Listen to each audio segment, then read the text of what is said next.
Bienvenidos a este video, el cual está orientado a poder generar una guía o una herramienta para que puedan clasificar las cuentas contables dentro de su proceso de contabilidad.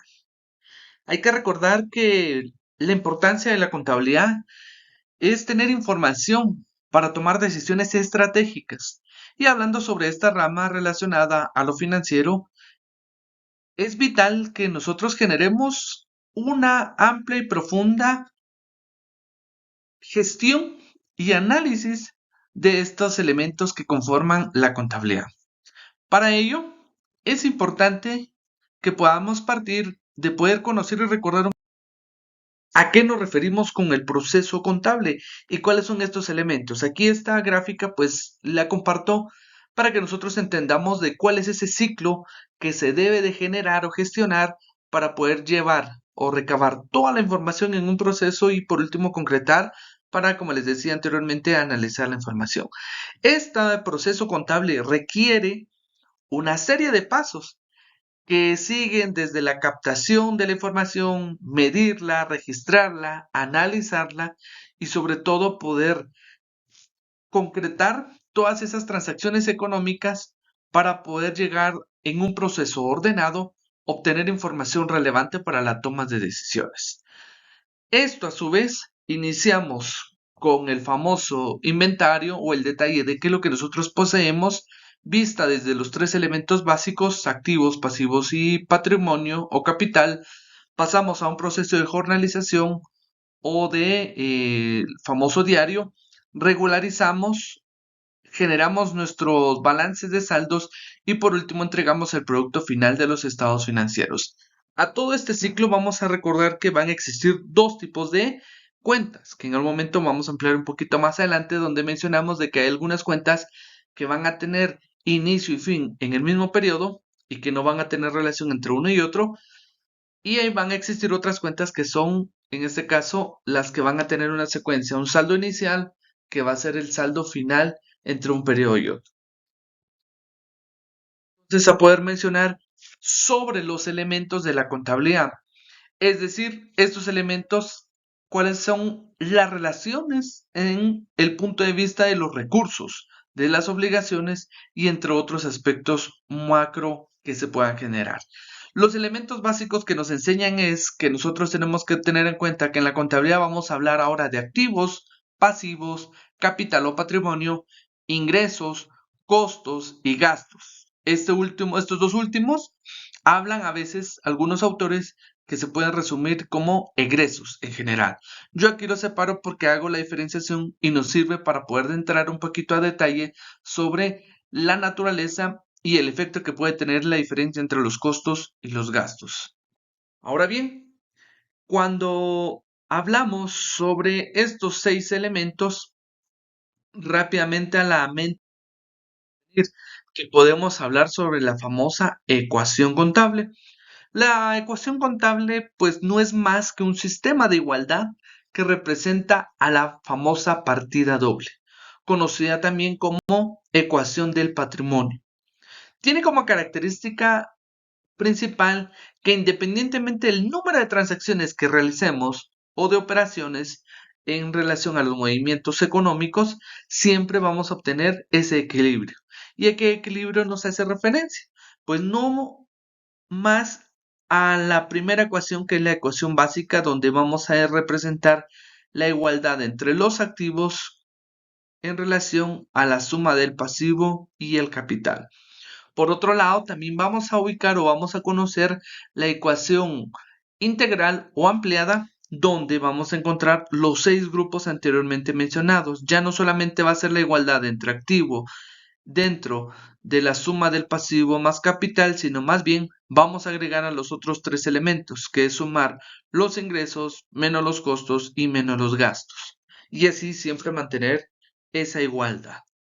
Pero si hablamos un poquito ahora a la finalidad de este video, vamos a recordar de que siempre dentro de la información que nosotros obtenemos o vamos a ir trabajando, nos vamos a encontrar ciertos movimientos económicos.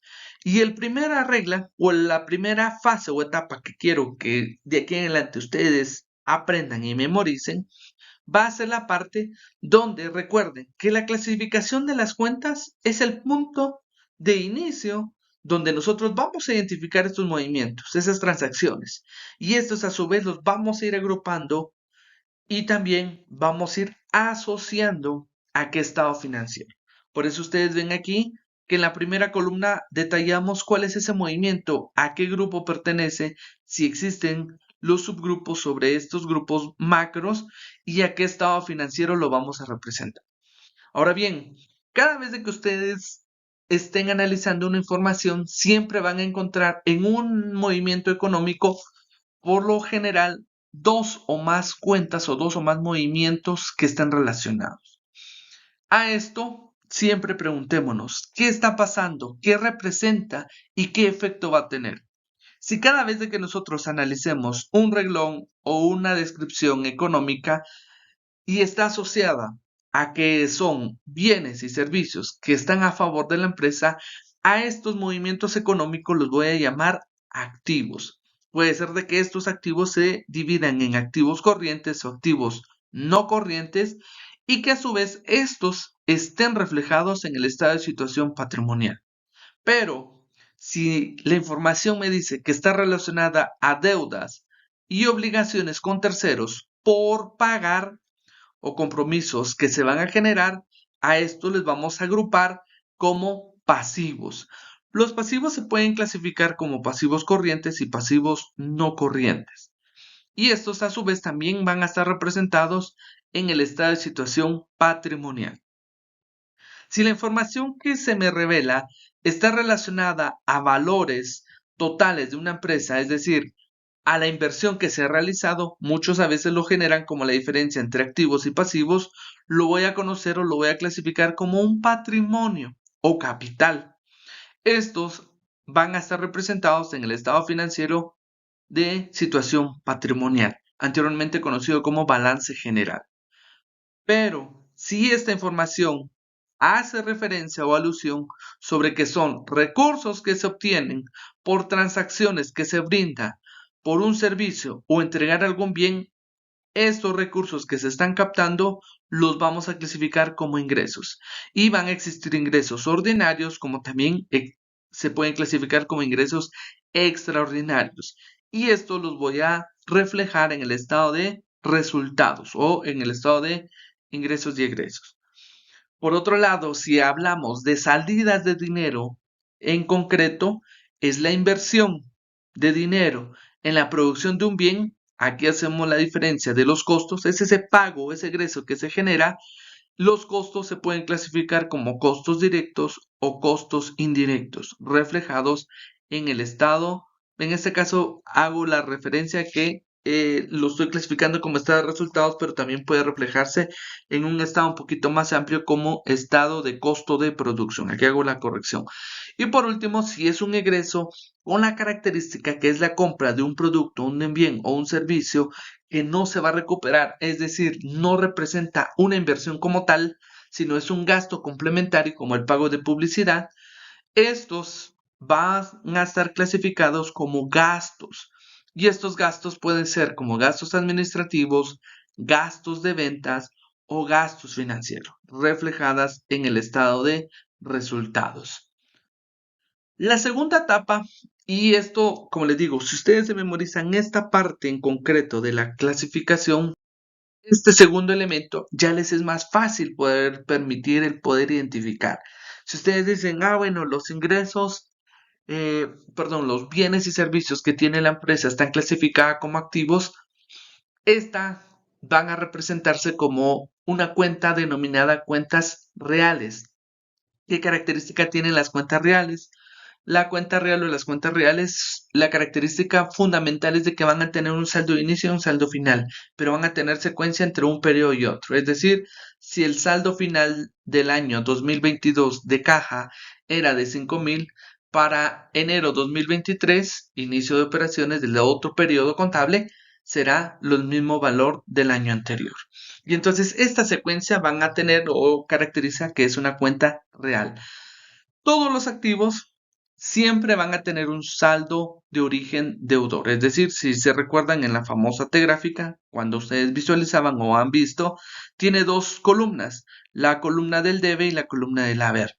La cuenta, al momento de que yo la esté clasificando o la esté visualizando dentro de la misma, que la estoy ubicando aquí, voy a decir que si es una cuenta de activo, su saldo de origen va a ser de lado del debe, es decir, saldo deudor. Se va a incrementar porque las voy a ir colocando aquí en el lado del debe y se va a disminuir si la voy a ir colocando en el lado del haber, un abono.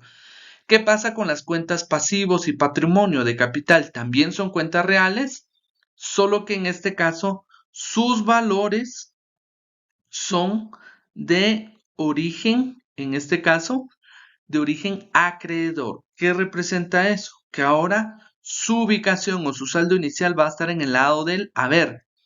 Se van a incrementar con abonos y se va a disminuir con cargos. Y este efecto va a ser generalizado para todos los pasivos y patrimonios. ¿Qué pasa con las cuentas de, en este caso, ingresos? Costos y gastos, aquí los voy a consolidar porque son cuentas nominales.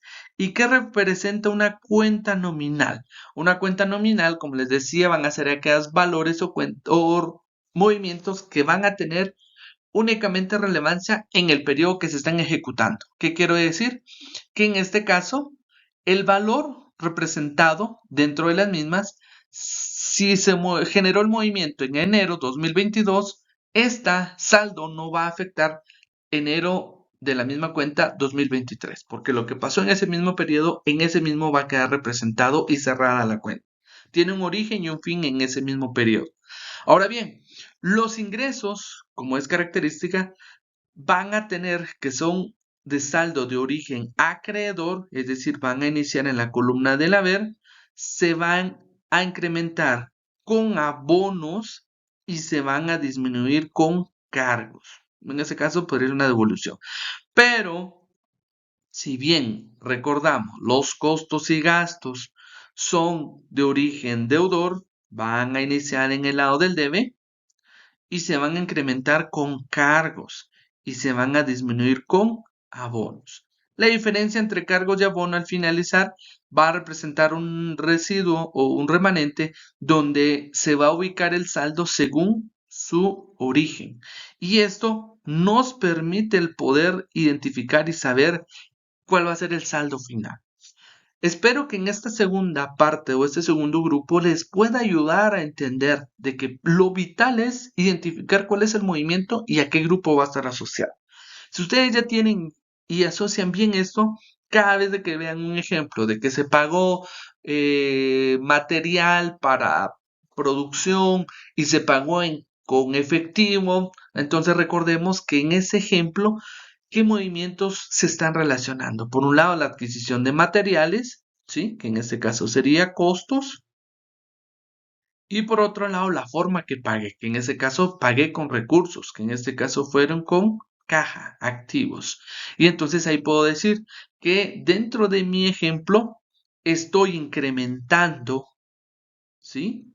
Con un cargo las compras, que el valor iría aquí, y en este caso los activos, la salida del efectivo, como es una disminución, el valor de caja lo estaría abonando. Estaría llegando a una igualdad porque serían los mismos valores. Si les ponemos 100 aquí y 100 aquí, estoy realizando la jornalización o la partida.